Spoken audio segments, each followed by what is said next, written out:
It may take 45 minutes, an hour. Who knows? Well, thank you guys so much for coming tonight. You made it to the last presentation. I know it's been a long day for everyone, so thanks for being here. My name is Shannon Smith. I'm Kinard's Gifted and Talented Site Coordinator. Hi, come on in. I've been in this role for about 7 years. I love working with the Gifted program and the Gifted students. It's just been a lot of fun. So my goal kind of tonight is to split this 20 minutes into 2 different sessions. One is I'll kind of tell you a little bit about what we do as far as gifted programming here at Kinard and in PSD for the first 10 minutes. And then a lot of times I find that parents have questions individual about their student, about their identification, about where their kiddo is at. And so then I try to leave about the last 10 minutes for those kind of more individual specific questions. I do have some information over here if you'd like, my card and everything. So if it doesn't get covered tonight or you don't get a chance to ask, please don't hesitate to reach out. I'm happy to chat with you on the phone or meet with you or email, whatever might work. Okay? All right. So for tonight, we're going to talk about these specific things, kind of the gifted education at the PSD and middle school level. You've all probably heard of an ALP. Stands for, we do a lot of acronyms in the gifted world. It's kind of ridiculous almost. But it stands for Advanced Learning Plan. We're going to learn about the options, learning about gifted programming specific to Kinard, and finally, hopefully having the opportunity to get any specific questions you have answered. So in PSD, students are identified gifted based on a body of evidence. So they can't just take one test and get a 95th percentile or above on a CMAS and then be ID'd in math. So your child, if they are identified, had to have several different indicators, right? If they are identified, when they are identified, by the state, they are required to have what's called an advanced learning plan in the areas in which they're identified. So most commonly, it's math or reading, right? We also have other areas like writing, leadership, science, world language, music, creativity. So there are lots of areas to be identified in, but most likely because it's easiest to identify a kid off of a standards-based test, right? But there are lots of other areas. All of our ALP goals are aligned with standards. We use the Colorado Essential Skills. They were formerly known as 21st Century Skills. Now it's Colorado Essential Skills. And something just for you as a parent to know is that if your child is identified, they retain that identification all the way through 12th grade. They do not need to retest every year. So if your child is already identified, they keep that ID, and it just moves with them through the whole system.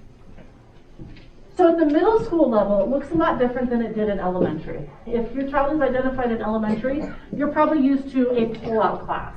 My child goes to gifted math. My child goes to gifted reading.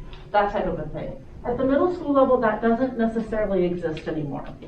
This is more of an opportunity to delve into a passion. It's an enrichment opportunity for kiddos. They are placed in their classes based on the evidence that we get, the data. So based on their math readiness test.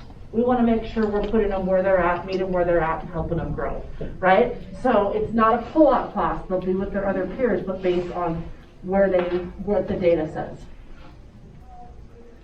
Here at Kinard, over 30% of our population is formally identified gifted and talented. This year we have 280 students in the program, so it's a pretty big group. It's great because your kids will have a lot of friends in that group, right? And it gives them a chance to also meet new people with some similar likes. In elementary school, most of the time teachers choose how students fulfill their ALP. They get to choose how they fulfill their ALP in middle school, right? We help guide them and walk with them, but they get to make those choices and start setting their own goals for themselves. So I ask them to find a curiosity. What do you love? What are you passionate about? What do you want to learn more about? What do you want to delve into, right? And that's how they get to choose their ALP. According to the state, they choose 2 goals. One is an achievement goal. That's based on their area of identification, math, reading, science. The other one is an affective goal, and that's more of a social emotional goal, something that like you or I as adults, we set for ourselves all the time, right? I'll lose 10 pounds. I need to get more sleep at night. I need to drink more water, whatever it might be, right? We're always setting goals for ourselves. So we're helping to teach our youngins how they're going to start to set goals for themselves. Here are some examples of achievement goals that students can participate in here. How many of you have students that love to read? Avid readers? Yeah. right? So I have a lot of really avid readers in the school. So we have a 40-book challenge. You read 40 books in a year, right? Maybe they want to do the 10 genre challenge. I, for one, I tend to read the same genre all the time. Some kids are like, I'm going to break out of that, and I want to read all 10 different genres, right? Author study. Maybe they have an author they love, and they're going to read several of those books, right? If your kiddo is a writer, they can enter a writing contest. They give all sorts. This year, I am looking for an astrophysicist. If anybody could help me out, that would be awesome. But lots of different opportunities there. These are some examples of tech squad, things actual students have chose to do for their tech squad, is they get to choose how they want to fulfill it. They're just using technology. I think one of my favorites is I had a student, he created an app to help tune stringed instruments, and then they used it in orchestra. So his actual invention got to be used in a real class, which is pretty neat. Again, pretty empowering. So those were achievement goals. Affective goals are more personal goals, are more social emotional goals. These are some of kind of the areas, but they can always create their own. Learning to self-advocate is pretty big, especially in 6th grade, right? How do you talk to your teachers? You know, you don't want to walk up and say, this grade is garbage that you gave me. Reword that, right? That type of a thing. These are a couple of examples of things kids chose this year of their own affective goal, and they're vastly different, right? A lot of them some of them have to do with sleep or running the mile. My favorite is be nice to my brother. That's probably a true goal, right? But to have a student say interact with people outside my peer group, that's pretty profound for a middle school student, that they can recognize that. So those are just a few examples. The website, this is how you get to the website. I do have the QR code over here if you want to take that, so you can easily scan it. I give lots of summer enrichment programming opportunities on there throughout northern Colorado. So if you're interested in having your kiddo participate in those, different things that are going on, you can learn more about the goals. There's a huge book list on there for parents of gifted learners as well as for gifted learners themselves. That type of stuff. So there's lots of rich information on there that could be useful to you. Lots of different web pages and things like that as well for you as resources. It's also got all my contact information, but that's here as well. And if you ever need anything, please don't hesitate to reach out. I welcome that, and I'm happy to help talk to you about any of that stuff. So I probably went way over because, right, we're supposed to be done at 8:30. Yes. So any questions for the good of the group that would benefit all that I can answer?